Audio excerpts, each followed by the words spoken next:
So, in the last class, we were discussing from chapter 12 about various creations by Lord Brahma. What all Lord Brahma had created, we were kind of briefly discussing from third canto. In the 10th chapter, there was a mention about Lord Brahma having empowered by Lord Vishnu, having performed tapasya for a long time, 100 celestial years, something like that. He divided the lords into 14 divisions, and then in order to populate them, first of all, using the 24 elements created by Pradhana and 5 coverings created by Avidya, 5 Ajnana Vrittis created by Avidya, he manifested 4 category of living entities. The first category were plants, second category were different variety of animals such as aquatics, reptiles, mammals, birds, etc. Third category of human beings, the fourth category of superhuman beings, which includes 8 kinds of superhuman beings: the Devatas, Gandharvas, Apsaras, Kinnaras, Kinpurushas, Vidyadhara, Siddhacharana Vidyadharas, and Siddha, Sadhyas and Pitrus, Asuras, Yaksha Rakshasas, Bhuta Preta Pishashas, like that. And after creating them, Brahma was not at all happy. He was thinking that these people were created, but they are all in bondage, being overwhelmed by their identity with respect to their body, the body in which they are living. They are actually bound in this material world. So, what is the way to deliver them? Contemplating about their deliverance, meditating upon the Supreme Lord, seeking for Lord's special mercy, then Brahma created 4 Kumaras. The 4 Kumaras appeared to teach the 4 Angas of Vidya.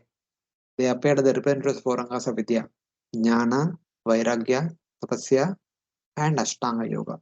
The 4 Kumaras appeared to teach the 4 category of sadhanas, 4 kinds of sadhanas. Principally, there are 2: Bhakti Mishra Jnana and Bhakti Mishra Ashtanga Yoga. So, but in that there are two divisions each, so 4 divisions. And then he requested them to get married and beget children. They said no. Brahma became angry. But by the time Brahma understood and controlled his anger, the anger came out in the form of Rudra. Then he allowed 7 places, 7 names, 7 wives for Rudra, and requested Rudra to beget progeny. Yeah, Rudra began to beget progeny. They are going to destroy whatever Brahma has been created, and even Brahma also they are going to destroy. Brahma became disturbed and he requested Rudras, the 11 Rudras. So, my dear sons, please do not create such kind of terrible progeny.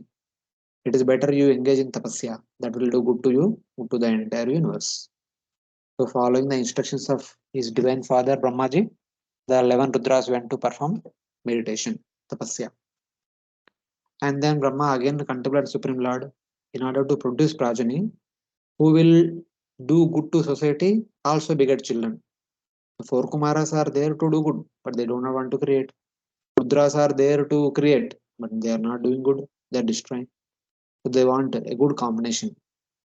Then, as a result of that, the 10 Manasaputras appeared. Among the 10, the 9 became married eventually and begot children and became Prajapatis.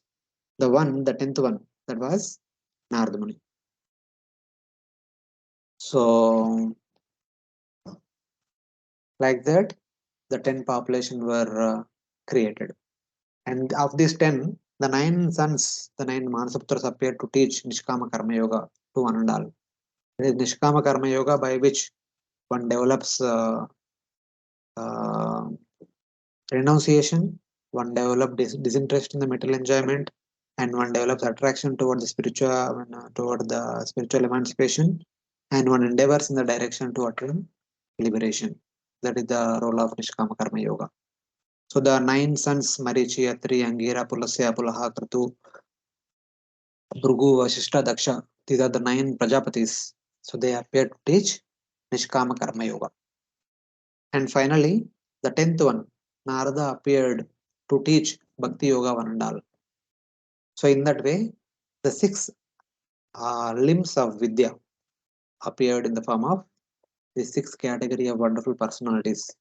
The 4 Kumaras plus the 9 Manasaputras of Brahma, 9 Prajapatis, and the 10th son, Nadamuni. They appear to teach the 6 angas of Vidya: Nishkama Karma Yoga, Jnana Yoga, Ashtanga Yoga, Tapasya, Vairagya, and Bhakti Yoga. So, in that way, the Vidya has been established, following which living entities in general can attain purification of the heart and realization of their own self and realization of Parabrahman and attainment of Parandama. All these things will take place by the practice of these variety of sadhanas. So that is how it is described in the last week. We saw that these are the sub.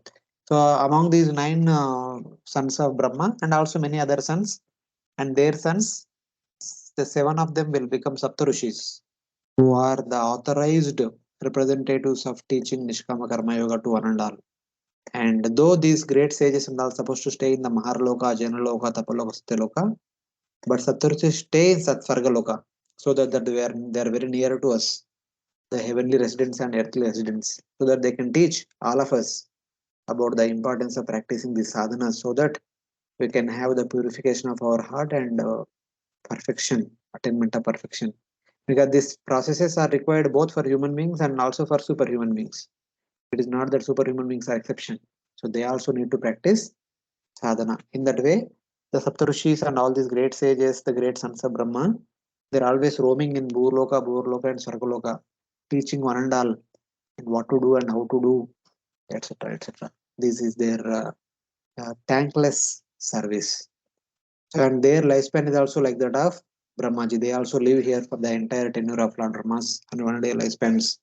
So selflessly, tirelessly, without boredom, they are continuously teaching all of us for our ultimate benefit. The various sadhanas such as Kanishkama Karma Yoga, Jnana Yoga, Ashtanga Yoga, and Bhakti Yoga. So we should be always grateful to their thankless service. And then, in spite of all these people are preaching and teaching us what to do and how to do and practice this sadhana and dharma and all, but still there are some people who do not want to practice. So they do activities on their own way, and that is called adharma. So such kind of people are interested in practicing adharmic activities. So what inspires them to take up adharma? What inspires someone to take up dharma? That is been entered in the 25th verse. That is where we stopped in the last week. Dharmastana dakshinato yatra narayana swayam adharma prushato yasman mrityur loka bhayankara. So this shloka indirectly indicates that Dharma appeared from the left breast of Brahma. So left breast of Brahma. When we stand in front of Brahma and look towards Brahma, the Brahma's left breast is situated to our right hand side. So in that way, Dakshinato, it is said. So basically, why left breast? So that is where the heart is there. And within the heart, there is Paramatma, Lord Narayana. So wherever Lord Narayana is there, from there Brahma comes, the Dharma comes. And by following that Dharma, and the purpose of following that Dharma is to come back to Lord Narayana. So that is the whole thing. So that's why it is said the Dharma appeared from the right breast of Lord Brahma, where Paramatma is situated. And Adharma appeared from the back of Brahma. So Dharma appeared from the piche and behind of Brahma. So that's how from the front portion of Lord Brahma, Dharma appeared. From the back portion of Lord Brahma, Adharma appeared. Those who are situated in front of Brahma, so Brahma is one of the principal teacher. Those who are situated in the supervision of a teacher, obviously will practice Dharma. Those who are behind Brahma, those who are behind the spiritual master, they obviously do not understand what is Dharma. They generally practice Adharma. So like that we can see. So in that way, all these components of Vidya have been indicated. And this Adharma, so okay, from the front side of Brahma, Dharma appeared. From the back side of Dharma, Brahma, Adharma appeared. So what do you mean by Dharma? And what do you mean by Adharma? What is the meaning of Dharma and what is the meaning of Adharma?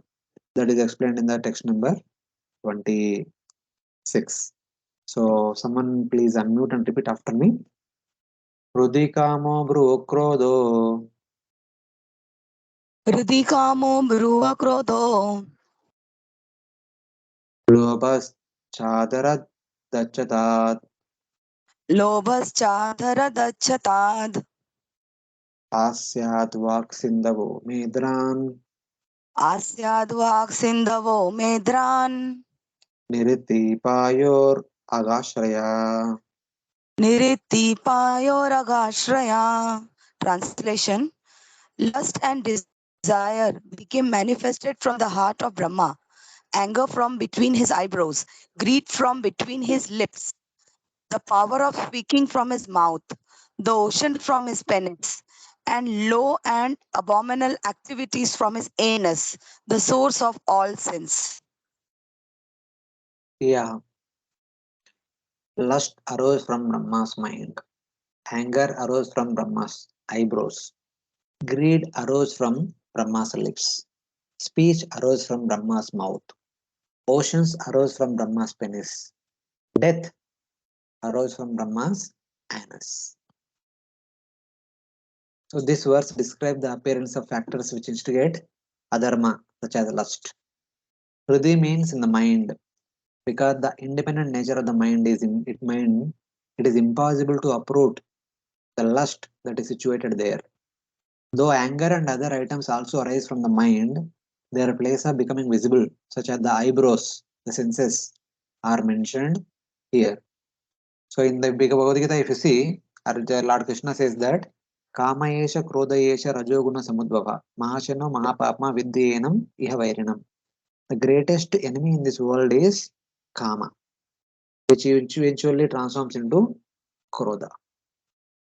So, but how is Mahashano Mahapapma? It is the greatest sinful thing and greatest undefeatable enemy. But how to control him? First of all, we need to understand where this sinful points are situated. They are situated in the heart, in the mind, in the intelligence, in the senses. So, like that. So, all these things are there. So, it is very difficult to control the mind and other higher things. But it is at least manageable to senses. So first we need to tackle the senses and then slowly grow step by step, step by step, step by step.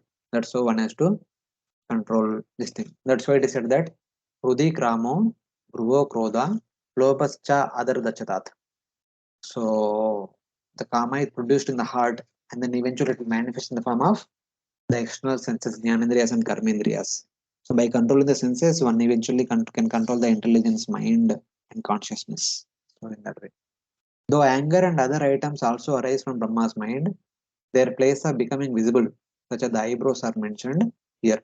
Though all the six anarthas are appearing from the heart only, but they become evident. Their presence becomes evident through external senses only. That's why senses are mentioned. Though humans possess lust and anger, all the anarthas, kama, krodha, lobha, madhava, masaran, it is possible for them to develop wisdom composed of knowledge of scriptures. To show this, the manifestation of the wise words is described. That is, the speech arose from his mouth. So, in that way, this one verse talks about the various factors that instigate a person to take the shelter of adharma, and also the various factors that instigate a person to take the shelter of dharma. So, what are the factors that instigate adharma? Kama, krodha, lobha, mada, moha, mastara. All these are like the six anarthas in the form of anger, greed, harsh speech, oceans, and death. All these things are like very easily instigate one to practice adharma. So even death, out of fear of death, people before death comes, let me enjoy as much as possible, thinking like that, that they perform sinful activities. So they don't have fear of adharma, but they have fear of death. So in that way. But one among them, the speech, when it is spoken by the great souls, that acts as an instigator of practicing dharma. When the six anarthas, kama, krodha, lobha, mada, moha, mastara, are instigating us to practice adharma, same time, the wonderful words, the instructive words spoken by great devotees of Supreme Lord, such as Narada Muni, the four Kumaras, and all the other Prajapatis, which inspire us to practice Nishkama Karma Yoga, Jnana Yoga, Ashtanga Yoga, and Bhakti Yoga, and that will be called as Dharma. And this walk, these words of the great souls will inspire us to take the shelter of Dharma. So in that way, there is a these are the various factors that instigate us whether we take up the shelter of dharma or adharma. So we should be careful. These things are there around us. These things are there within us. So whose shelter we want to take, accordingly, our destiny will be decided. It is like that. So now, in the next section, there is a discussion about kama and vak. The vak episode will be mentioned from the next verse onwards. So how, though all these things are appearing from Brahma, but how these things are influencing us to perform adharmic activities. To show that, a case study has been presented in this chapter. How being inspired by lust, Brahma ran after his own creation, the Vak Devi, the present deity of Vak. So in that way. Before that, next verse. Chayaya kardamo jajne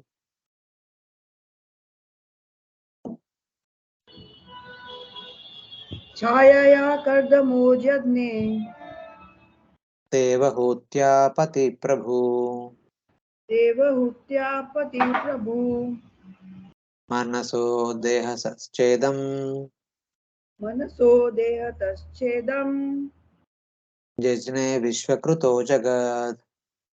जज्ञे विश्वकृतो जगत्.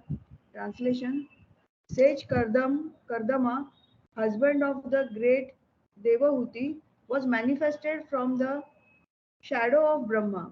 Thus, all became manifested from the entire, either the body or the mind of Brahma. Hare Krishna. Yeah, Kardama, the husband of Devahuti, appeared from Brahma's splendor. In this way, the universe appeared from the mind and the body of Brahma. So, like that, till now, there is a discussion about different personalities appearing, and they all appeared either from Brahma's mind or from Brahma's body. That is there. So just like in the previous verse, there is a mention about the different various factors that instigate adharma, and also various factors that instigate dharma. So a case study of adharma will be mentioned in this chapter from text number 28 onwards. So how Brahma himself, being affected by kama, went after Vakdevi. And then what instigates dharma? The Vak, the meaningful speech or words spoken by the wise people. So a case study of this, how the words of a wise person can instigate all of us to practice dharma. Who is that wise person? That wise person is son of Kardama and Devahuti. That is Lord Kapila. And what he spoke is called dharma. So what is that dharma? That all we'll understand in the later part of Canto 3. So in that way, there will be another case study of the words spoken by a great soul known as Lord Kapila, and whatever he spoke is called dharma. So, in that way, this verse shows even in the state of tamas and rajas, sometimes some amount of sattva will manifest. So, even while Brahmaji is creating adharma, the fact instigating adharma, fact instigating dharma, and other things. So, now there is a mention of the great souls such as Kardama and Devahuti and their child, Lord Kapila, etc. Like that.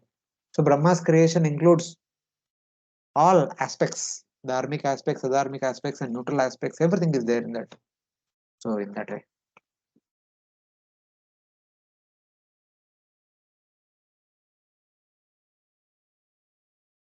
There is a explanation of a case study which instigates uh, adharmic propensities that is indicated. And from text number 34 till the end of the chapter, so what are the wise words of dharma? So what are those words talking about? What are those words made up of? All that is briefly indicated in the rest of the chapter. So, so basically, there are two things. One is Shastra, the subject matter in the Shastra. So, what is the subject matter in the Shastra will be explained by Lord Kapila at the end of the third canto. But what are the different variety of Shastras which are called Dharma Shastras? And that will be indicated in this chapter from 34th verse onwards. So, we'll try to see. So, basically, rest of the chapter is talking about a case study of the Adharma and a case study of Dharma. So, in between, we also have a pastime of Swayambhuva Manu and also the pastime of Hiranyaksha. So Hiranyaksha is the example of Adharma personified who is controlled by Kama, Krodha, Lobha, what kind of things he does. And an example of Dharma is Swayambhuva Manu, how Swayambhuva Manu and his son Kardama and Devahuti, following the principles of Dharma, how they attained perfection. So the case studies of all these people are mentioned in this particular third canto. So in that way, we can see third canto. It is not only giving some information, it is also giving some case studies. Understand what do you mean by this? What do you mean by that?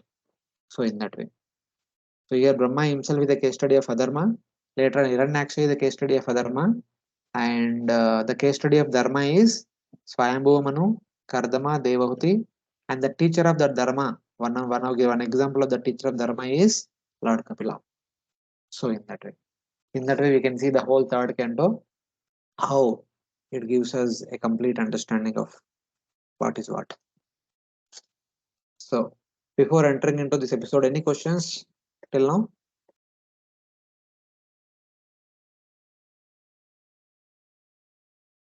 No, Prabhuji. Thank you. Hare Krishna. Okay. Vacham duhitram tanvim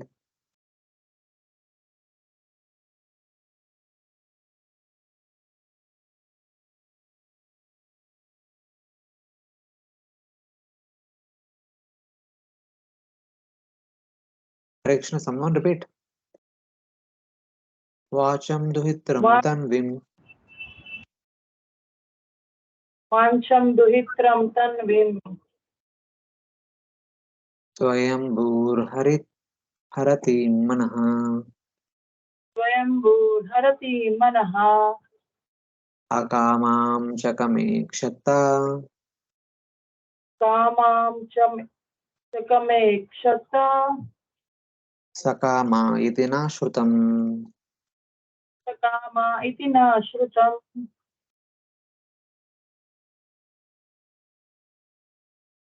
Yes, O please read Vidura, the translation. we have heard that lusty Brahma desired his attractive and delicate limbed daughter Vak, who had no desire for him.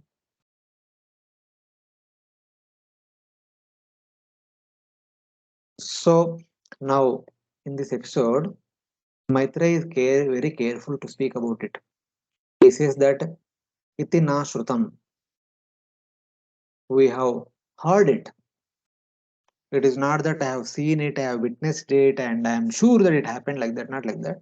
We have heard it like that. Oh Vidura, we have heard that Brahma, being affected by lust, desired his attractive and delicate limbed daughter Vak, who had no desire for him. Here it is said that even those who are very learned and with great power of discernment cannot control lust. This verse shows that one should not remain alone with opposite sex. So even the great learned persons, even for them it is difficult to control the lust. Then what to speak of common people? So that's why it is said that do not stay alone with the object of sense gratification. Maitreya says, we have heard it. Iti naha shrutam. We have heard it. We have not seen it. We have just heard it. This indicates, though this should not be spoken, in order to give knowledge, I speak without fault finding, since I fear making offense. Maitreya had fear that by fault finding, he would fall down in the manner of Marichi's sons. So Maitreya does not want to commit an aparadha against Lord Brahma by finding fault in him. That's why it's very careful saying that we have heard it, that at one point of time, once upon a long time, Lord Brahma ran after his daughter, being attracted by her beauty. Something like that, he's saying. So he does not want to find fault with Brahma and commit aparad and fall down like the six sons of Marichi. The phrase also indicates that this incident was not seen by anyone in the present Kalpa. When Maitreya says that iti na shrutam, na, one meaning of na means me. Other meaning of na means we. We have not, we have heard. We means everyone along with him. So Maitreya includes everyone, all the great personalities, all the great sages. We have heard it. When happened, where it happened, and how it happened, we don't know. But we have heard it. Something so and so happened. So in this way, is actually dismantling that way. We are not sure whether it happened or not, but we have heard it. Something happened like this. Thus, the phrase indicates that this incident was not seen by anyone in the present Kalpa. Rather, it happened in a previous distant Kalpa and is now being explained, since it cannot be accepted to have occurred after Brahma heard the four essential verses of Bhagavatam during the first day of this Brahma's life. So, in the second canto, 9th chapter, there was a discussion about Brahma hearing the Chatushloki Bhagavatam from Lord Narayana. So, after speaking that entire Chatushloki Bhagavatam, at the end, Lord Narayana gives a confirmation. He says that Etan Matam Samatishta Paramena Samadhina Bhavan Kalpa Vikalpeshu Na Vimuhyati Karihichit. Follow my instructions in detail with extreme concentration. If you do this, you will not be bewildered at any time during your lifetime and its subdivisions. So, if you constantly meditate upon the meaning of these four shlokas which are spoken by me, you will never ever be bewildered by anything in this world. So, if that is the assurance given by Lord Narayana, how can Brahma fall after Vakdevi? So, in that way, we are not sure whether it happened or not. So, like that, carefully, Maitreya is speaking, not to find fault with Brahmaji. So, in that, like that. So, when something happens in the great souls, we should not simply take the role of the judge and start giving verdict. Yeah, yes, he might does like this. He always does like this. He's always like this, like this. We should never say that. Even what to speak of Brahma, even that for that matter, any other devatas like Indra, Chandra, Varuna, Vayu, whatever they do, it is between them and the Supreme Lord. Who are we to speak about that? We should be careful while speaking about them. So, in that way. That's why Lord Krishna also says in Bhagavad Gita 9 chapter that um, even these people who apparently commit great mistakes, but since they are situated in bhakti, they will resume their previous position. Sadhureva samantavya samyak vivastoisa. So they should not be criticized, or they should not be ostracized, or they should not be blamed for what is happening with them. Because what is happening with them, it is between them and the Supreme Lord. Who are we to take the role of a judge? So like that, something like that. So one should be careful. So what happened in that instant? So Maitreya Rishi continues the episode. Samadharme kritamate तमधर्मे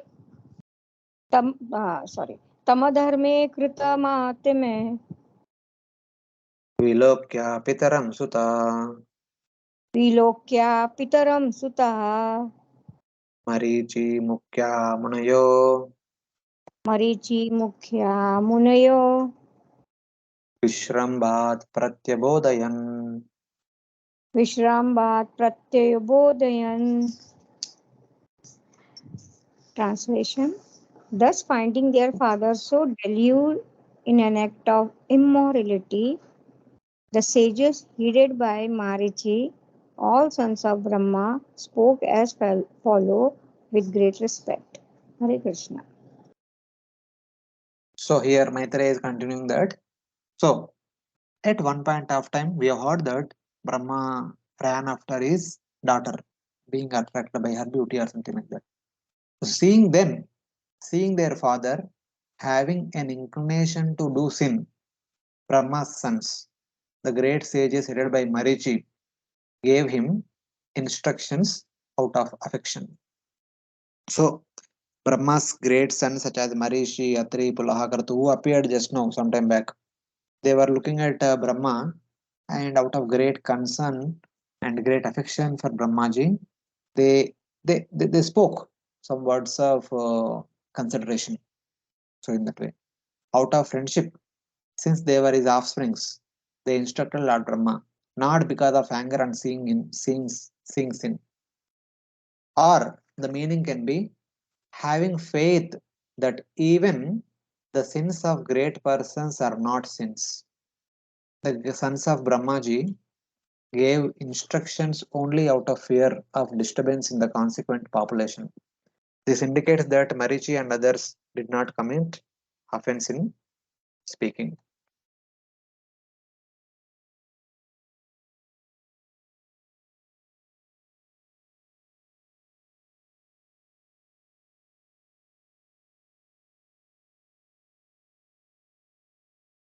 So, like that. So, they are only speaking to Brahmaji out of great affection for their own father. And they also have a concern that they will explain in the next verse. But it is not in a mood of finding fault with their father, because they understand that, see, when a great soul does something, so apparently it may look like a great sin, but it is not considered as a sin because of their greatness. So, in that way, so if we start analyzing and trying to pinpoint the apparent mistakes in them, we are at guilty, we are at problem. So, in that way. So, then in the next 2-3 verses, the sons of Brahma headed by Marichi, they are actually speaking a friendly words to Brahmaji, who was running after his daughter Vak. Naitat purvai kritam tvatye नैतत् पूर्वैकृतं त्वद्ये na karishyanti chapare नाकरिष्यन्ति चापरे yastvam duhitram gacher यस्त्वं दुहितरं गच्छेत् naighyanangajam prabhu. अनिग्राह्याङ्कजं Prabhu. Translation: O Father, this performance in which you are endeavoring to complicate yourself was never attempted by any other Brahma, nor by anyone else, nor by you in previous kalpas, nor will anyone dare to attempt it in the future. You are the supreme being in the universe, so how is it that you want to have sex with your daughter and cannot control your desire? Hare Krishna. Yeah, here they are actually very carefully speaking. They say that this act of not controlling your karma, though you are the master of one and all, and approaching your daughter has not been done by persons, not done by any other persons, or even by Brahmas of the previous kalpas, and will not be done by anyone in the future. So they say that a person like your stature, person who is positioned as Brahmas, in the past or in the present or in the future, we have not heard or seen like a person like you running after his own creation, Vagdevi, daughter. So this kind of behavior is not expected by a person like you. So my dear father, please consider this one particular principle and then do the needful. Kindly resist yourself instead of running after your daughter. So they are very carefully, very respectfully, and trying to remind Brahmaji. They are not in a way of instructing Brahmaji or suggesting Brahmaji or ordering Brahmaji, not like that. They are trying to remind Brahmaji because they are very careful. We cannot judge superficially great personalities like Brahma. So in that way, this has not been done by persons in previous kalpas, or this has not been done by any Brahma previous to you. So Angajam. So do not get affected by your own expansion, your own creation, lust, and ran after another creation, Vagdevi. So it's like that. So basically, one simple understanding is that even though Brahma himself is the creator of Kama, he can also get affected by Kama sometimes.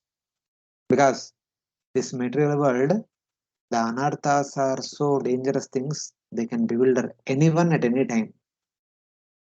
So one should be careful.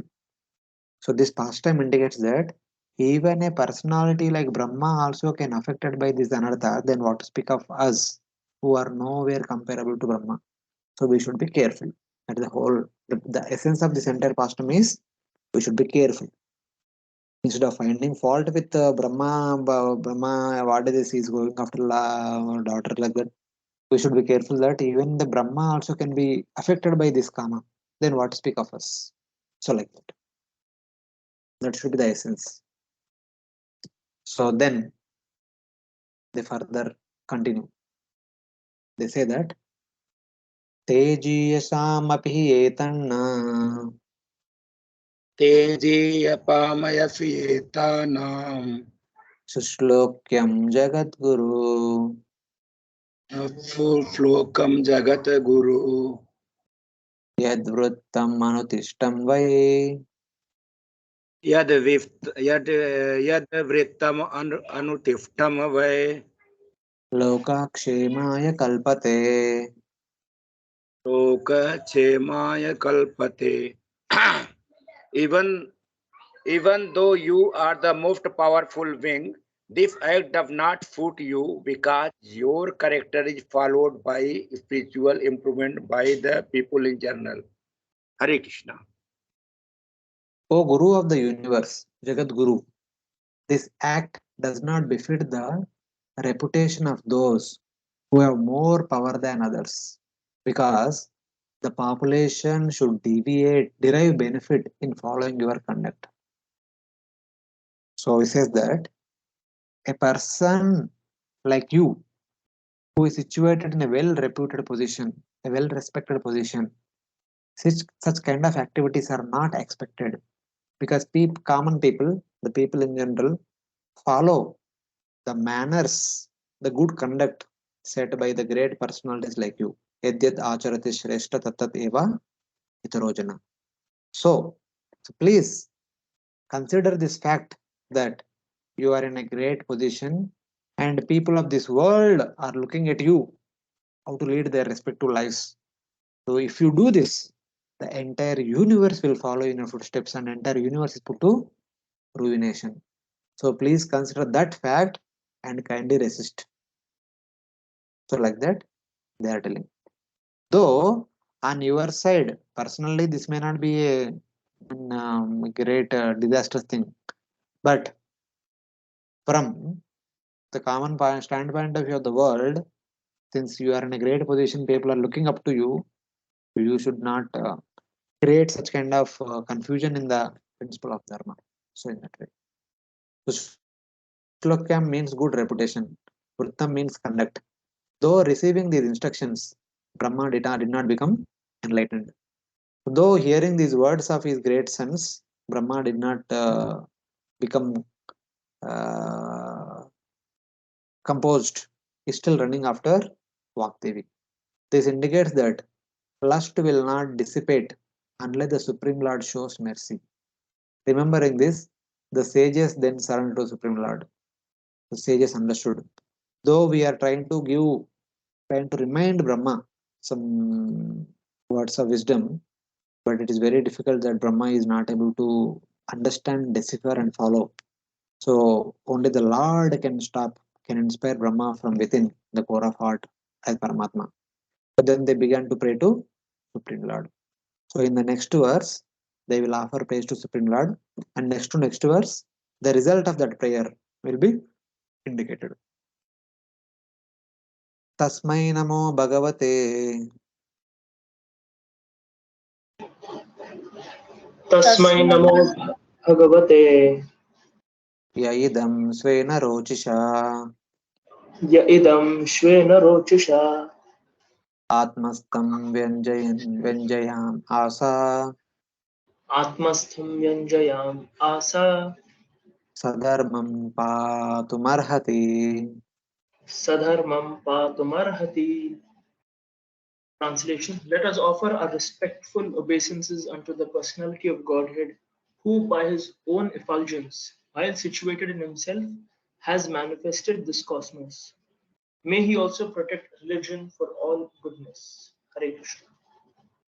They say that we offer respects to the Supreme Lord who has produced this universe situated within himself by his own power. He should protect Dharma. So they are saying that, see, we try to remind Brahma that Brahma is in a great position, he should not do such kind of activities, but Brahma is not following. Of course, ultimately, this universe has been created by Supreme Lord. This universe is maintained by the Supreme Lord. It is everything is happening in this universe as per his desire. So if the Lord desires so, he will control Brahmaji. If Lord does not desire so, he will allow Brahmaji to do the whatever he want to do. So let Lord decide. Let us remind the Supreme Lord. My dear Lord, it is you who have been creating this universe. It is you who will maintain this universe. So kindly do in this particular activity. This Brahma is unable to understand that he is Brahma and is not supposed to do this kind of transgression. So please do the needful. Like that, they are offering praise to Supreme Lord. So here it indicates that even when we see around us, some people are apparently doing some mistakes. Even if we are suggesting them not to do, even if they are not listening, the best solution for that is to pray the Supreme Lord. Because when one is affected by the six anarthas, kama, krodha, lobha, mada, moha, masara, the good sense of understanding but does not act upon them. It is very difficult because when is overwhelmed by these anarthas, no words of wisdom will act upon them. The only one thing will act upon is the inspiration from within, the Paramatma. And Paramatma will respond to the prayers offered by a genuine concerned devotees. If somebody is really genuine and really concerned about the good of a person who is actually going in a wrong direction, when these people offer prayers to Supreme Lord, my dear Lord, please protect him. Lord will definitely protect that person. The prayers have that power, especially when the prayers are done genuinely, selflessly, only for the benefit of the person in trouble. So in that way, the mood is important. So now this verse talks about the result. How this particular prayers of these great sages such as Marichi, Atri, Pulaha, Kratu, etc. acted upon Brahmaji.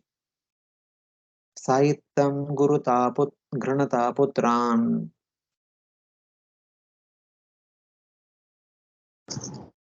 साहितं गृणता पुत्रान् Puro Drishtva Prajapatin तो दृष्ट्वा प्रजापतिम् Prajapati Patistanvam प्रजापतिपतिस्तन्वम् Satyaja Vriditastada तत्याजा विदितस्तदा Tam Disho Jagruhu Goram तां दिशो जगृहुर्घोरम् Niharam Yadvidutamaha. Niharam Yadavidutama. Translation.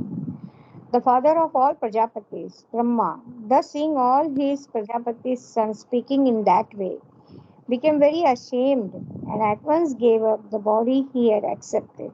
Later that body appeared in all directions as a dangerous fog in the darkness. Hare Krishna. Yeah. See now, because they prayed to Supreme Lord, the Supreme Lord inspired Brahma from within the core of his heart to consider the words spoken by the great sages, to consider them, to understand what to do, what not to do, to analyze, etc. Then this is the response. Seeing his sons the Prajapatis, speak before him in this way, Brahma, their father, gave up his previous disposition in shame. So Brahma became ashamed of what he was doing. So now Paramatma showed mercy upon him. Paramatma reminded him, hey, listen what they are saying. He listened and he understood he is doing something wrong. He felt himself ashamed, and whatever thought that came in his heart, he gave it up. He gave it up, that mental disposition. And that mental disposition is accepted by the directions. That disposition, when Brahmaji left from his heart, he threw away from his heart, it took the form of the terrible fog, which is known as darkness. And that is accepted by the directions.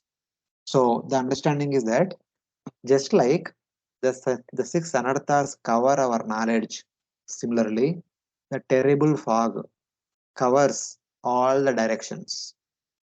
Especially in the winter season, we don't see so much in Mumbai, but sometimes we see. So when there is huge fog in the morning hours, we don't see what is around us. At many years back, at one point of time, one day, early morning, we were traveling to Vada farm, GV. So we start at 5 o'clock in the morning temple. We were traveling.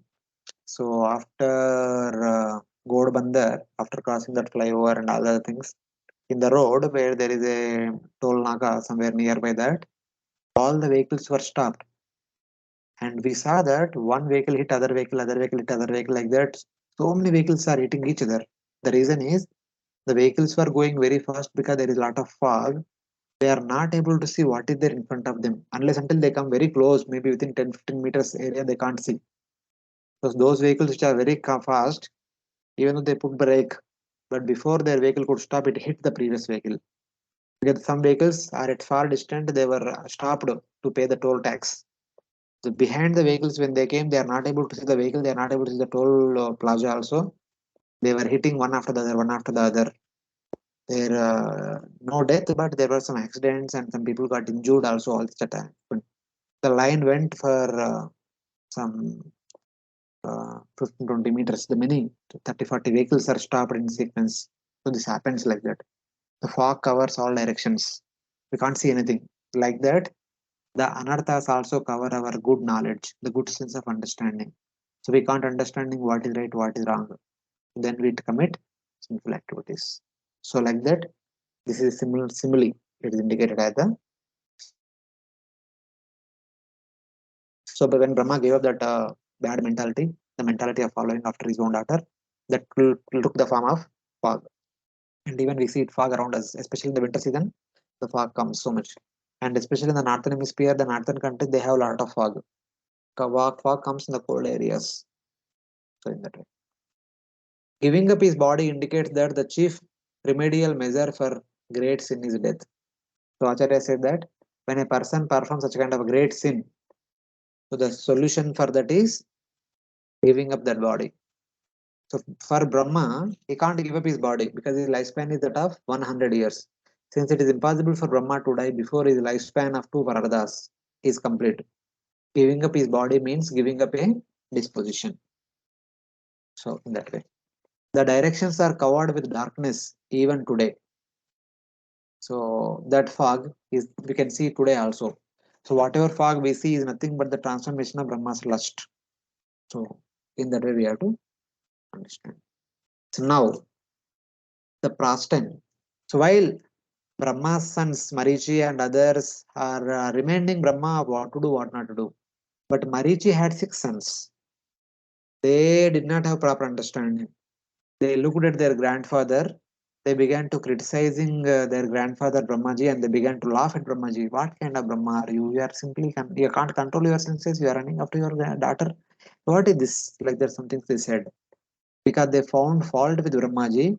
They laughed at Brahmaji. They committed a very very very great grave offense.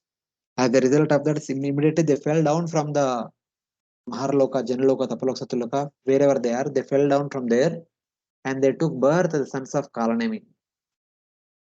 And after being born as the sons of Kalanemi, they were once they went to take up austerities.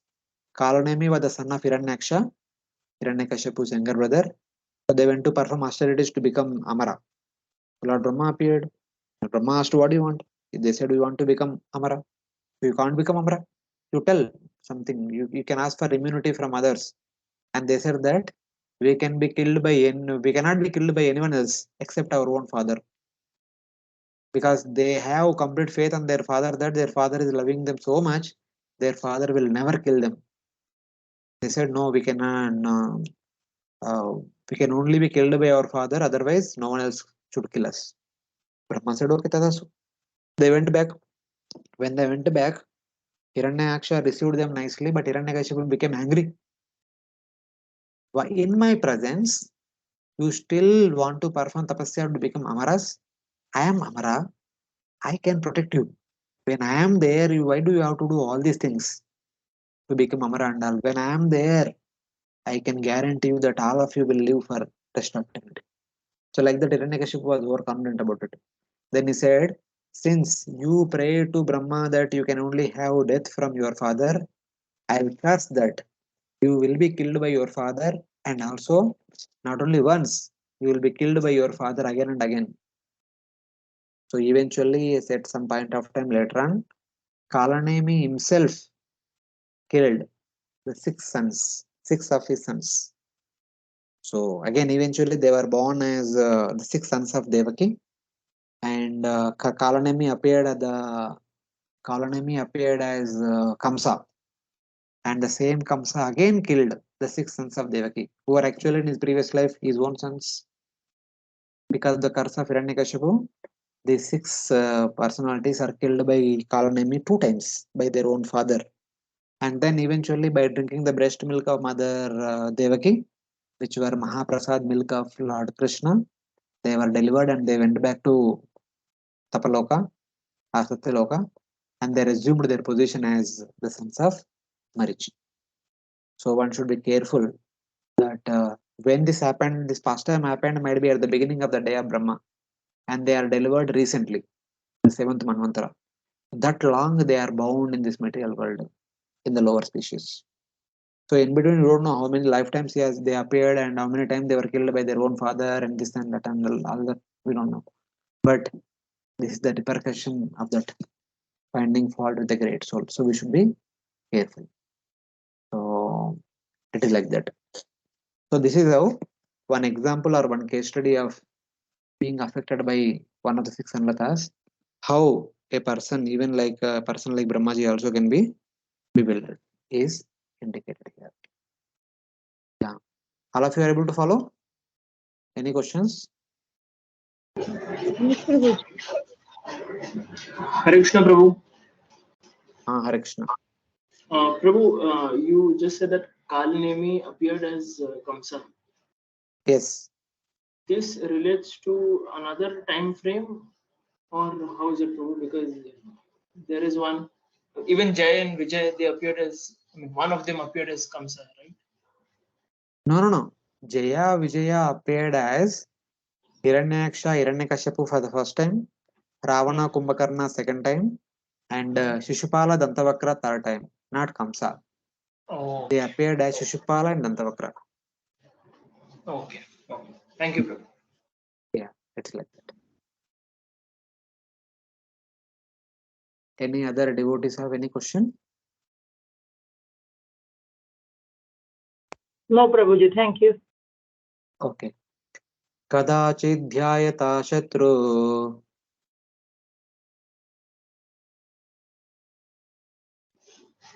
Veda Asam Chaturmukhat Veda Asam Chaturmukhat Katam Srikshyami Aham Lokan Katham Shrikshamyaham Lokan Samavetan Yata Pura. Samavetan Yatha Pura. At one time, when Brahma was meditating on how to create all the worlds as he had done previously, the Vedas appeared from the four mouths of Brahma. So it happened that after this walk episode, so Brahma became quiet for some time, then again resumed his meditation and was thinking about how to continue the creation.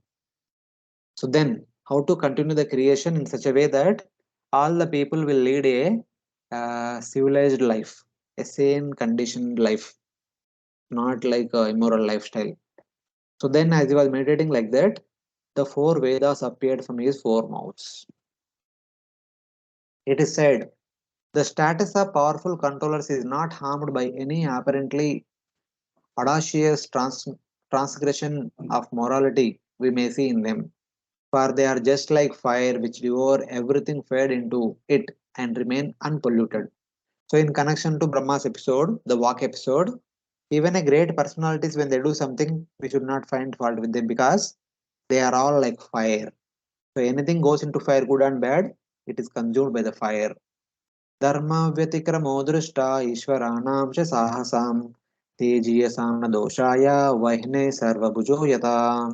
So this verse is spoken by Sukadeva Goswami in a response to the question asked by Parishit Maharaj, who just heard the Rasalila pastime. After hearing the Rasalila pastime, Parishit Maharaj asked a question.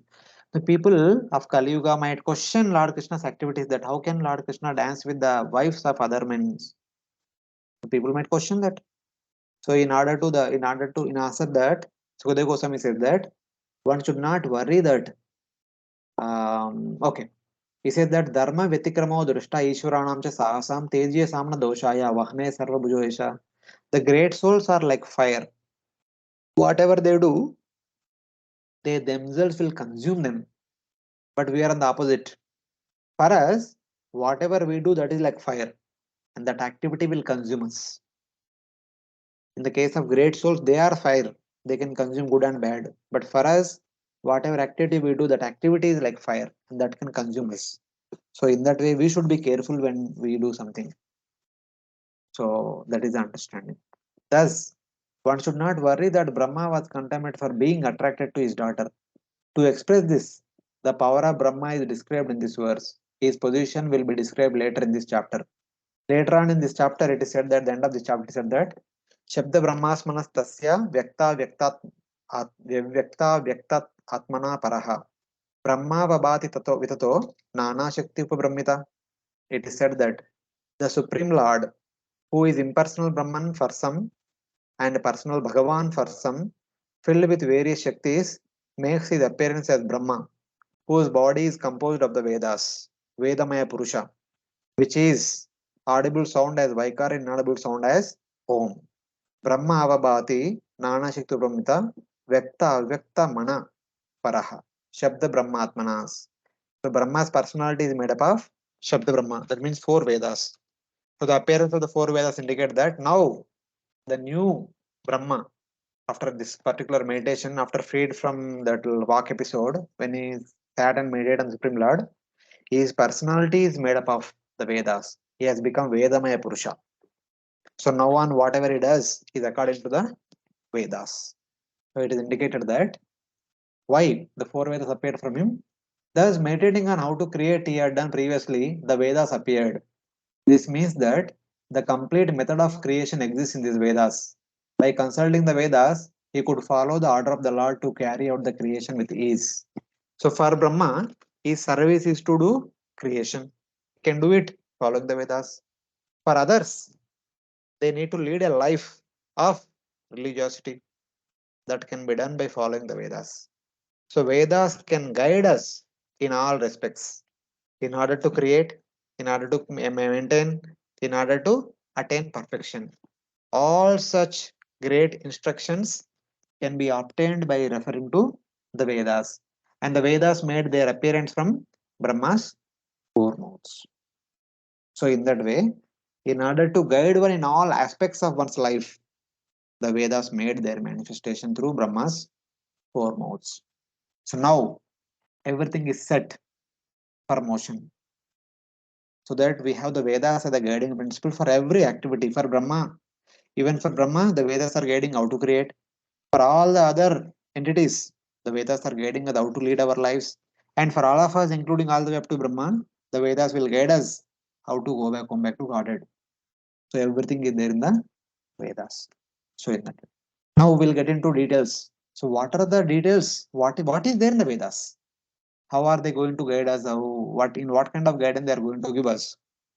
A brief summary of all that is mentioned in the remaining chapter. Chaturhotram karmatantram उपवेदाने सह धर्मस्य पापाश्चत्वारस् तथैवाश्रमवृत्तया.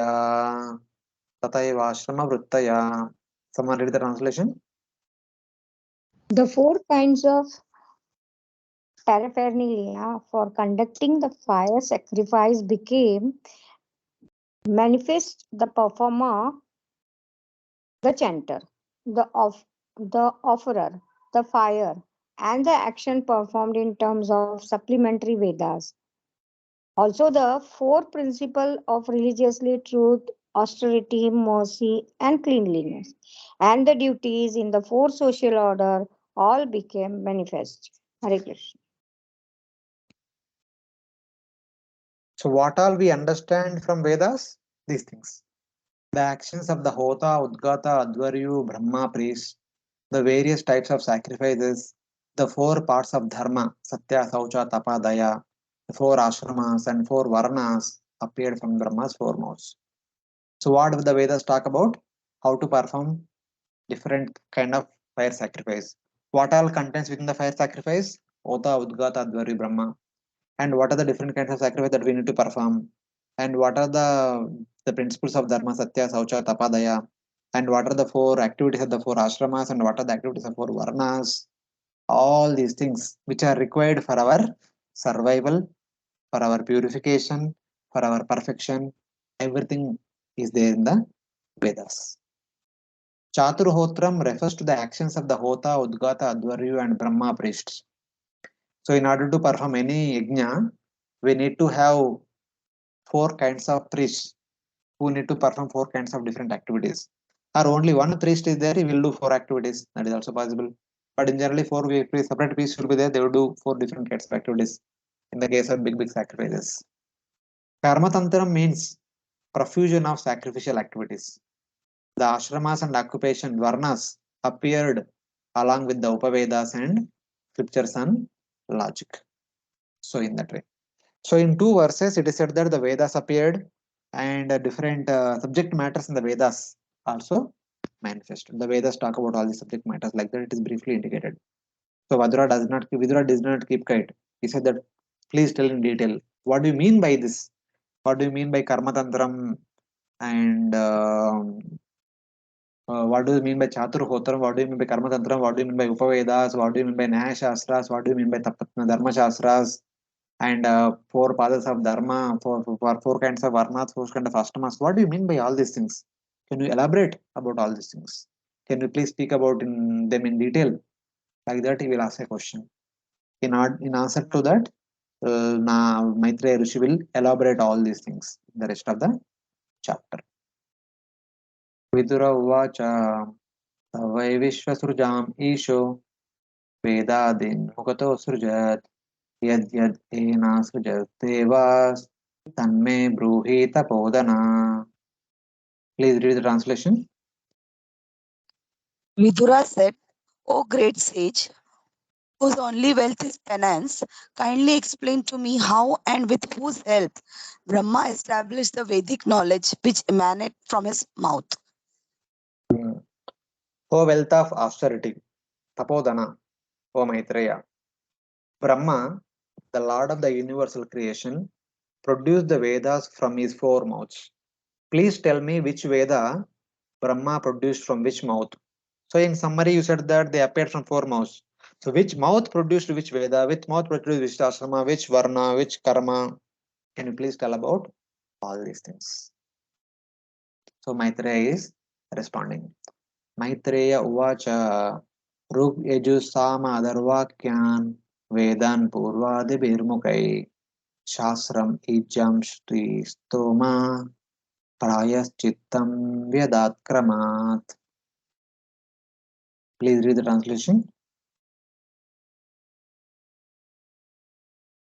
Maitreya said, Maitreya, beginning from Maitreya, the front Brahma, gradually the four Vedas, Rig, Yajur, Sam, and Atharva, became manifest. Thereafter, Vedic hymns, which had not been pronounced before, priestly rituals, the subject matters of recitation, and transcendental activities were all established one after another. Yeah. From Brahma's eastern mouth, Rigveda and activities of the Hota were established. From his southern mouth, Yajurveda and activities of Advaryu were established. From his western mouth, Samaveda and activities of the Udgata are established. From his northern mouth, Atharva Veda and activities of the Brahma were established. So, in a sacrifice, the four kinds of priests are required because there are four important activities in order to perform a sacrifice. And these four activities are proclaimed in the four Vedas. One Veda will talk about one activity elaborately. They also talk about other activities, but one activity is prominently described. So this verse describes the creation of the four hotas. The actions of hota is shastra, chanting the mantras without intonations, following Rig Veda. The first priest is called hota. So his activity is shastra, that is chanting of the Vedic mantras, following the Rig Veda. So, and the actions of Advaryu is sacrificial performance, ijja, following Yajurveda. So the Hota will chant the mantras, and the Yajurvedi Brahmana ijja, Advaryu, will perform the sacrifice. He will put ghee into sacrificial fire, he will put samidha, he will put grains and all he will do. And the Hota will chant Idam Indraya Swaha Idam Nama like that. And then singing verses Shrutiti Stomam is the action of the Udgata following Samaveda. Udgata means Ucha Swar se gate rahega. So he will sing songs with loud voice following the Samaveda. So which are glorifying the Veda, the Supreme Lord, maybe Purushasukta prayer or something like that. This takes the form of Trivrustroma. The actions of Brahma following Atharva Veda is remedial measure. The supervisor is Brahma priest. And if there are any apparent mistakes in the performance of sacrifice, by chanting the mantras from Atharva Veda, he will correct them. He will nullify their wrong effect so that the entire sacrifice will be completed successfully. So, like that, the four priests who are experts in four different Vedas will accomplish the performance of a sacrifice. This happened when four Vedas appeared, and the four activities of the four priests also manifested along with them. And then what else appears from Brahma's four mouths? Ayurvedam, Dhanurvedam, Gandharvam Vedam Atmanaham, Stapatyam Shastrajat Vedam, Kramat Purvadi Bhirmukai. Here it is said that then the four Vedas appeared. Brahma created Ayurveda, medicine, from eastern mouth. Dhanurveda, military science, from southern mouth. Gandharva Veda, or music, from the western mouth. And Stapatya, or architecture, from the northern mouth. So like that. From four mouths, the four kinds of occupational duties appeared. So Brahmanas are expert in the Vedas. The Brahmanas study Vedas and Brahmanas perform yajna prescribed by the Vedas, etc. But other communities, such as Kshatriyas, Vaishyas, Shudras, they have their occupations according to their Varnashrama Dharma. So the occupation of Kshatriyas is Ayurveda, Dhanurveda. Dhanurveda is the occupation of the Kshatriyas. And occupation of Vaishyas is Ayurveda. The Vaishyas take care of matlab, the Vaishyas have main principal activities agriculture, cow protection, business, trading, etc. In addition to that, they also take care of the Ayurveda. Some of them also become good Ayurveda experts. And then the Shudras, Gandharva Veda, and Sthapatya. They are expert in architecture and music and all, singing and dancing. So basically, everyone does all these things, but from normal point of view, one ashram and varna become expert in one activity of these four Upavedas. So, because the Brahmanas are become expert in what you can say Vedas, and the other communities will become expert in Upavedas, because Upavedas are basically the occupations which are meant for our livelihood. Even today also we see whatever branch of education is either part of either of these four divisions only. We have Ayurveda, the entire medicine is there. We have allopathy, homeopathy, Ayurveda, and naturopathy. So many things divisions are there. And Dhanurveda, the administration, IAS, IPS, MLA, MP, Parliament, all these things, they are all part of Dhanurveda, the military science, administration basically. Gandharva is all about music, singing, dancing, playing instrument, and arts. They are all part of Gandharva. And Sthapatya, architecture, which is in connection to all different engineering divisions: civil engineering, metallurgical engineering, chemical engineering, mechanical engineering, electrical engineering. All these things are part of Sthapatya. Sthapatya means basically the construction. So, in that way. So, in that way, whatever education that we come across around us is all part of one of these four divisions only. So, civics, commerce, economics, they are also part of Dhanurveda only, which is about administration. So, in that way, we can take. So, this verse describes even the law enforcement is also part of Dhanurveda, law and all. So, this verse describes the creation of the Upavedas. Sthapatyam refers to the activities of architect, which are described in Vishwakarma Shastra.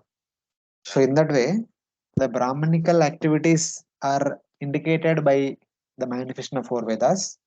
The activities of other three Varnas are indicated by the manifestation of four Upavedas: Ayurveda, Dhanurveda, Gandharva, and Sthapatya. So, in that way, the occupation of one and all are set. So, then, fine. Then we need to understand the histories. The Vedas are there, instructions for Brahmanas. The Upavedas are there, instructions for the other Varnas. But there should be some inspiration to practice Dharma. The inspiration to practice Dharma comes from Itihasa and Puranas, and they are called Panchama Veda. Itihasa Puranani Panchamam Veda Ishvara Sarvebhya eva Vaktebhyo Sasruje Sarvadharshana. It is said, Brahma, who has faces in all directions, created the fifth Veda composed of the Puranas and Itihasas from all of his mouths. From Brahma's four mouths, the Ashtadasha Mahapuranas, Ashtadasha Lagu Puranas, Itihasas like Ramayana, Mahabharata, etc. Currently, we are calling Ramayana, Mahabharata. At that time, there could be the Itihasas of different names. But in every age, there are Itihasas with different names.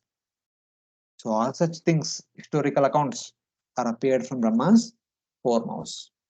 The fifth Veda came from all his mouths, since the fifth Veda embodies all the essence of all the four Vedas. So in that way, the inspirational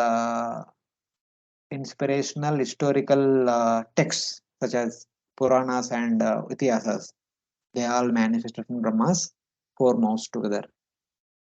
So like that. So whatever we need, everything is manifesting from Brahma's various mouths. So in that way. Hare Krishna, all of you are able to follow. Any questions?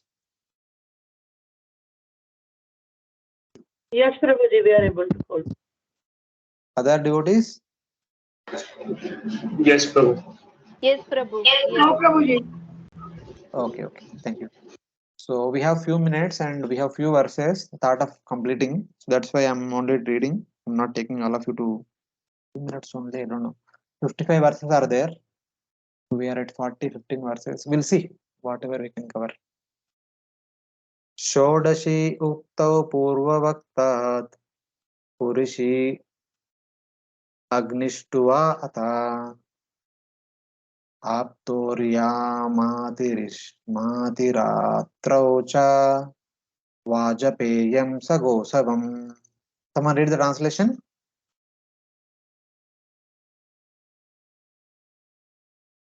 Hare Krishna, someone read the translation? Yes, Prabhuji. It is all the 40th different verse. varieties, all the different varieties of the fire sacrifices, Agnishtoma, Atirata, and Vijapeya and Gosava became manifest from the eastern mouth of Brahma.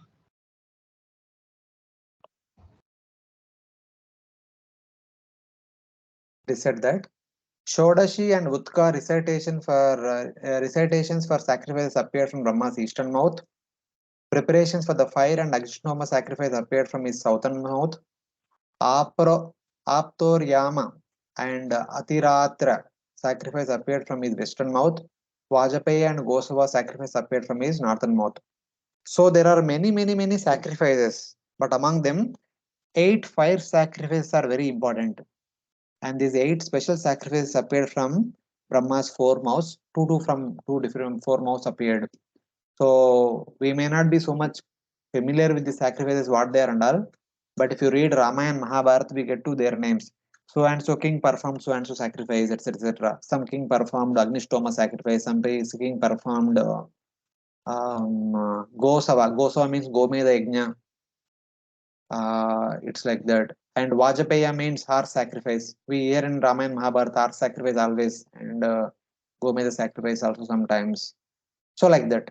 So different sacrifices appeared. The important sacrifice appeared from Brahma's 4 mouths. So this verse describes various sacrifices mentioned earlier. Purishi means preparations for the fire, and Agnishtu means Agnishtoma. These two prepared from Brahma's south mouth. The other pairs arose from other mouths. So basically, among the many sacrifices, 8 are important principal sacrifices.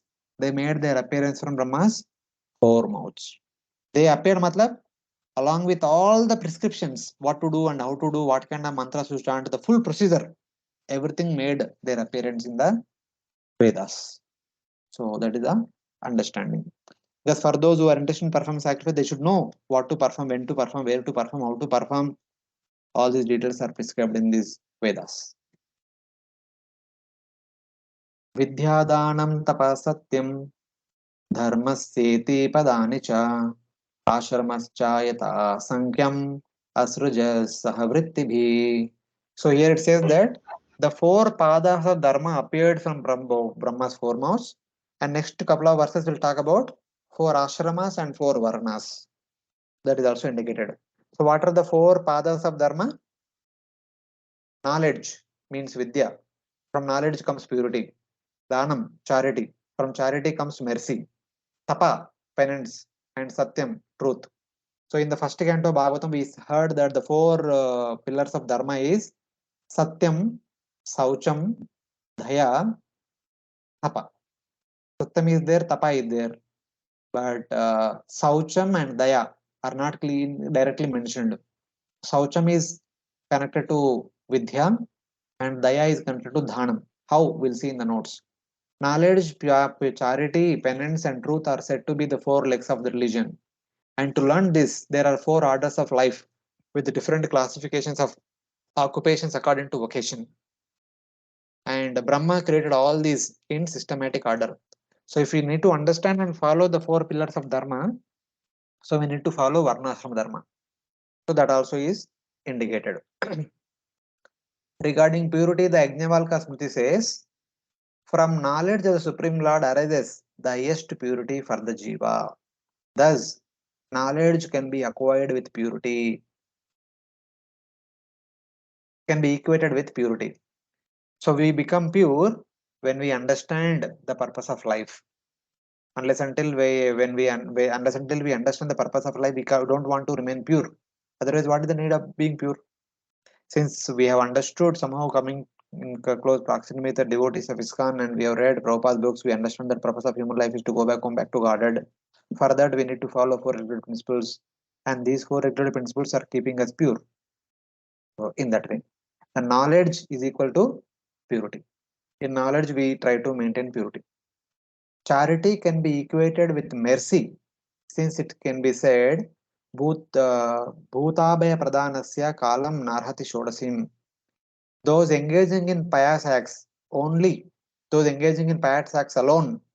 do not achieve even 1/16th of the result of the person who bestows in charity fearlessness to all living entities. So here it is about charity, dhanam. So what do you mean by charity? Normally we may do charity, giving people to something auspicious activities and pious activities, etc. That we can say charity and all.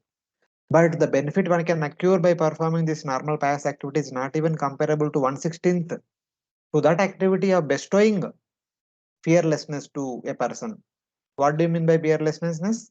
Fearlessness means teaching a person the purpose of life, teaching a person how to practice the sadhana, Nishkama Karma Yoga, Jnana Yoga, Ashtanga Yoga, and Bhakti Yoga. That is called Jiva Abhaya Pradhanasya. So, Jeev ke liye Abhay Pradhan karna. That means giving them the true knowledge, Brahma Vidya. What is it and how to follow it? Then one can by practicing that one can go back to ordered. So in that way it is indicated. That is called best charity. So best charity is Dhaya, is a compassion, mercy upon others. Thus there is no contradiction in the previous statements. Tapas Saucham Daya Satyam Pada Krite Krita. In Satya Yuga, you had complete dharma of 4 portions with 4 elements.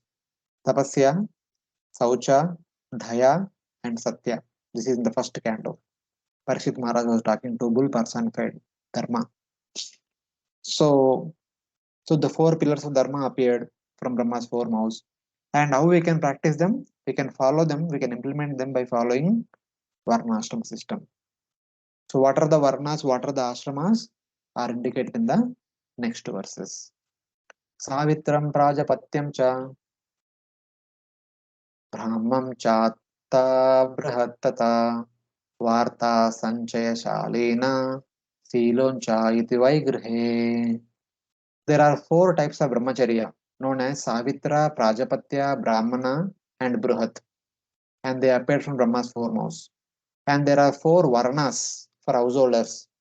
They are known as Varta, Sanchaya, Shalina, and Siloncha. They also arose from Brahma's 4 mouths. So, what are these 4 brahmacharyas and what are the 4 grosas? The first brahmacharya is known as Savitra. After taking the sacred thread, Upanayana, they remain celibate for 3 nights. That is called Savitra. Some people can't maintain brahmacharya for a long time. So it is recommended that at least maintain brahmacharya for 3 days after taking sacred thread. They are called Savitra Brahman brahmacharis. And remaining celibate for a year is called Prajapatya. Some people are told to stay celibate for 1 year. They are called Prajapatya brahmacharis. And the Brahma brahmacharis are, they remain celibate until the learning of the Vedas is called Brahma. They take Upanayana, they go to Gurukul, they stay in the ashram of Guru, and they remain brahmacharis till the end of their education. After education is over, they offer Guru Dakshina, come back and get married. They are called Brahma Brahmanas, brahmacharis. And the fourth one is Bruhat, means celibate till death. These are Naistika brahmacharis. So since the time of Upanayana, they go to Gurukul and they remain in Gurukul only till the end of their life. They remain brahmacharis for the entire life. They don't get into married order. So in that way, there are 4 category of brahmacharis. 3 days, 1 year, till the time of marriage, and the entire life. And similarly, there are 4 types of gurus. These are the 4 types of brahmacharis. Similarly, there are 4 types of gurustas. First one is Varta, refers to the occupations not forbidden, such as agriculture. So, Varta are those gurustas who do the occupation of their family order and they maintain themselves. So they don't go here and there. They only perform their family occupation, their varna. Brahmanas do Brahmanical duty, Kshatriyas do Kshatriya duty, Vaishyas do Vaishya duty, Shudras duty according to their family occupation. They are called Varta. Sanchaya means performing sacrifices. And those kind of grosses who are only engaged in performing sacrifice, either directly or indirectly, directly performing sacrifice like the Brahmanas are indirectly helping in performing sacrifice in other communities. They are gurusas. So even in the performance of sacrifice, we need the help of everyone. So they are only engaged in sacrifice. And that's how they get livelihood. That's fine. Shalina means taking alms without begging. And these people, they don't beg. But so when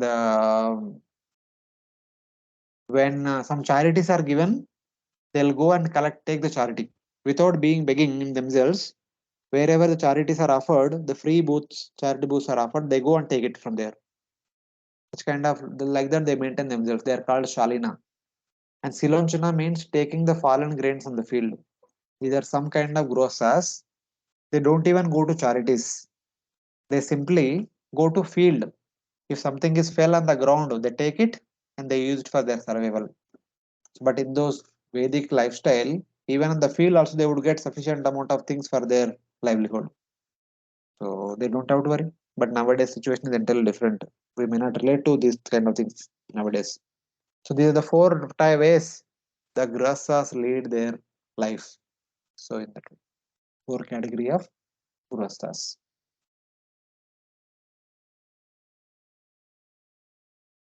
And similarly, there are four kinds of vanaprasthas and four kinds of sannyasis. Who are they? Vaikanasa Valakilyo Dumbarahafena Navane Nyase Kutichaka Purvam Bahavodo Amsa Nishkriyo. From Brahma's mouth starting from east arose the four divisions of vanaprasthas. So these are the four vanaprasthas. Similarly, there are four sannyasis. So who are they? So Vaikanasa Vanaprastha lives on wild grains. So just like these grihasthas, they go to field and whatever is available on the ground, they live with that. Similarly, the Vaikanas are also like that only. When they go to Vana, water is fell upon the ground, the fruits and the grains which fell from the plant, they don't pluck from the tree. They don't cut from the plant. If something is fell upon the ground, they take it and eat it. The second kind of Vanaprasthas are Valakilya. They give away accumulated grains and gaining new gains. They don't keep for long. Whatever they get, they take it, they accept it, and when they get something new, if something old stock is there, they give it away in charity. They don't take the old stock. So in that way.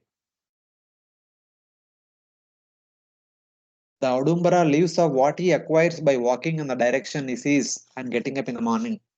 So every day morning, as soon as he get up in whichever direction he sees, he goes in the direction. If he gets something, with that he maintains that day. If you don't get, he will not eat, he will fast, something like that.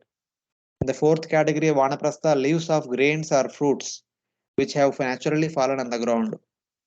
So he anyway is living in the forest. If something fell from the tree which is there on the ground, he will live on that. So in that way. The first one is wild grains, means the food which is grown in the forest. So whatever is grown in the forest, he may pluck and take it. But this fourth person, he does not even pluck. If something is fell from the plant, that only will take. These are the difference. So these are the different types of vanaprastha arising from their different means of sustenance, and there are four types of sannyasis. So thing is that at least in the Vedic age, people would go to forest and lead a life of vanaprastha order. So for their survival, once in a while they would eat. For that, they would take it whatever is naturally available. They don't waste time in accumulating and in graining food and all, growing food and all. Whatever they get, they would live on that. So in that way, they perform austerities and lead a life of forest dwellers. Similarly, there are four types of sannyasis. First one is Kutichaka. He mainly concentrates on karma and his own hermitage. So basically, someone who lived life in the village or town for many, many years, immediately as soon as he takes sannyas, he may not start traveling village to village. So in order to get accustomed to stay away from his uh, dwelling place, he constructs a small kuti outside the village and lives there.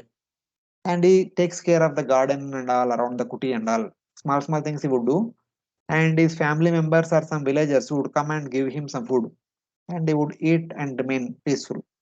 So he would stay in the village only, but on the outskirts, in a small kuti, simple kuti, and start developing some kind of renunciation, how to stay away from surroundings, midst of people. So slowly he stays there for a few months, then he starts walking out. Then it is called as Bhavoda. He rejects actions and mainly concentrates on jnana. So he does not perform any such activities of maintaining the kuti and maintaining the gardening and something like that. He simply engages in contemplation of jnana. He full time engaged in practicing jnana yoga.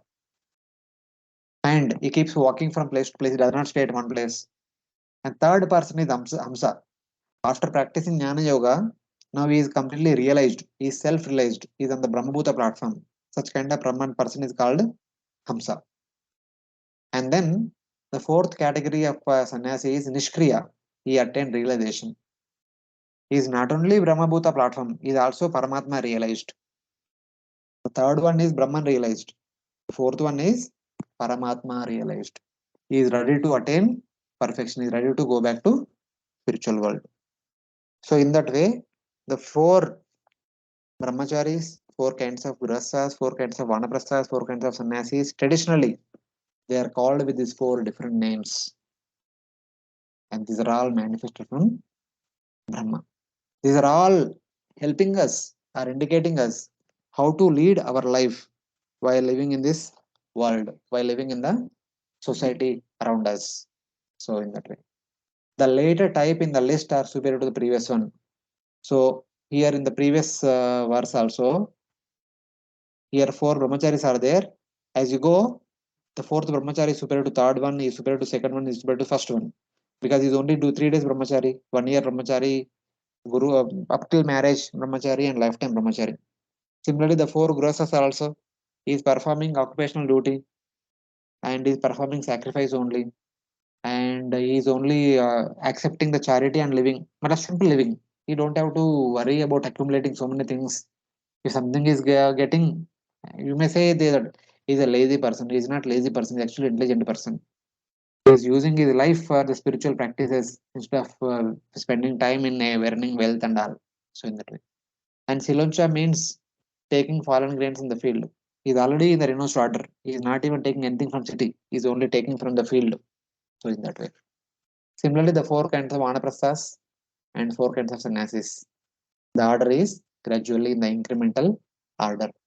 So in that way, the four varnas and four ashramas, in order to follow the four principles of dharma, are indicated. And then dandaniti.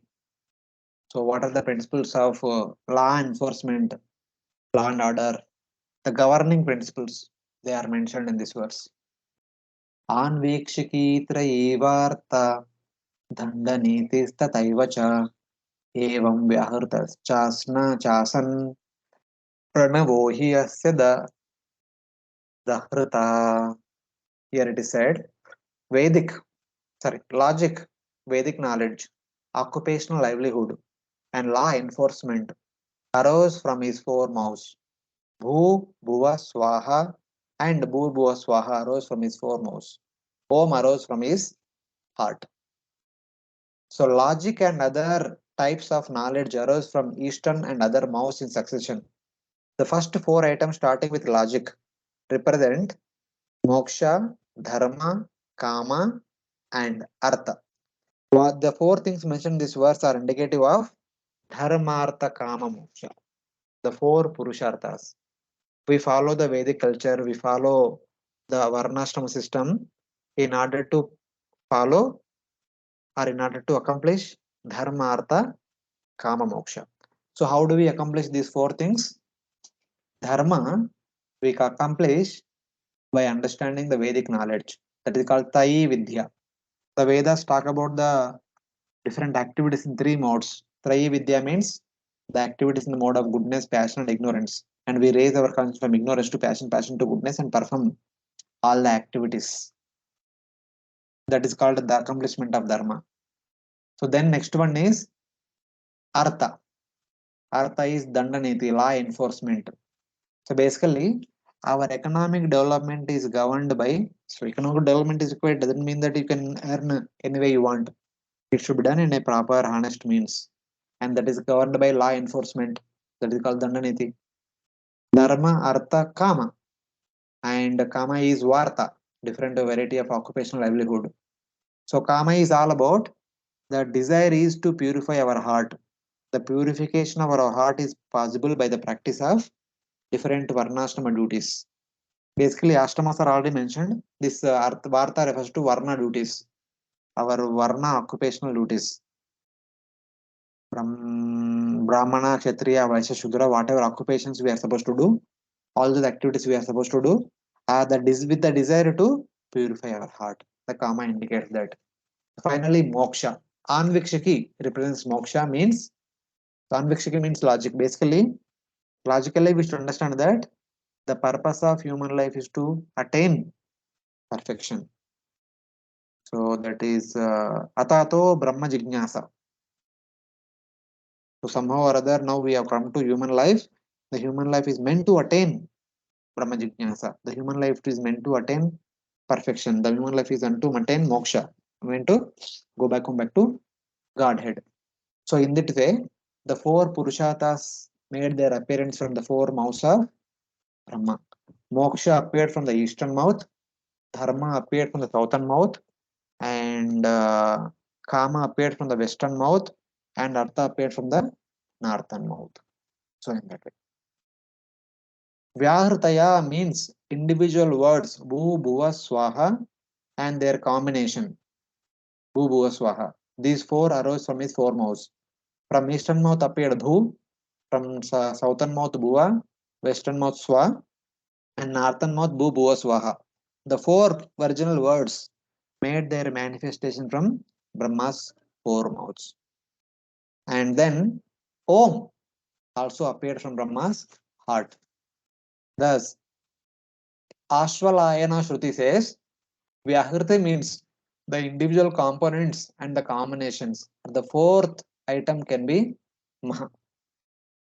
Bhur, Bhuva, Swaha are the three Vyahritas, and Mahas Chamashaya taught a fourth called Maha. The fourth one is the combination of these three. So, in this way, different things are appearing at the very beginning of the day of Brahma, so that all of us can be well equipped with all the variety of knowledge, and then we can lead life in a proper way. So that is the understanding.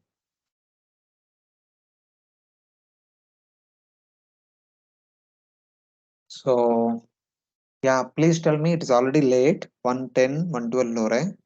Should we complete the chapter or we should stop here? Many more verses are there. I think many slides are also there, some notes also there.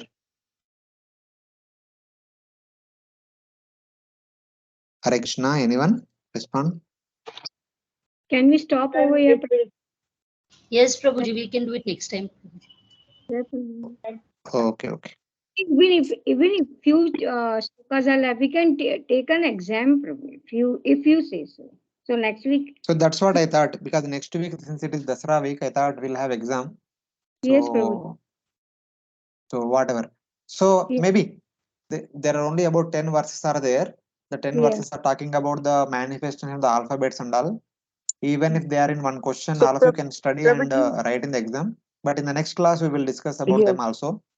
I did not discussing very fast because these are important. So we will discuss properly. So I think we'll stop here with the 43rd verse, 44th verse. Thank you, Prabhu. So thank you for joining today. Na class after class, many classes are happening. Avan Prabhu was taking class, and then this class is there. So fine. So with this, we are done with. We have almost done with 12 chapters of the third canto, and then the remaining verses anyway they are important. We'll cover. It is not that I'm missing them, but before covering them also, the next week, the next Sunday, we'll have exam for 4 chapters. Chapter number 9, 10, 11, 12. The 4 chapters. So I request all the devotees to prepare and give your exam. Next Sunday morning, 11 o'clock, we'll have our exam. Okay, Prabhuji. Unless until His Holiness Radhanath Swami Maharaj will be taking Bhagavatam class, we'll start at 11 o'clock. If Maharaj is taking class, we'll start as soon as the class gets over. हरे कृष्ण प्रभु जी, प्रणाम प्रभु जी। Yes, Mataji, any question? Next नहीं प्रभु, next week के अगले, क्योंकि दशहरा है तो उसका तैयारी भी होगा, फिर एग्जाम की पढ़ाई भी करनी है, नवरात्रा भी है। Okay, one thing we'll do. So next week we'll have a small class. We'll complete the remaining chapter and all. The week after that we'll have exam. Yeah, Prabhu. Yeah. Thank you very much, Prabhuji. This is Yes, I'm perfect. okay. You will also get some time. That is okay. I'm not in hurry, but just fine. Thank you, Prabhu. Hare Krishna. Thank you, Prabhuji. Hare Krishna, Prabhu. Hare Krishna. Thank you very much. No, one question, Prabhu.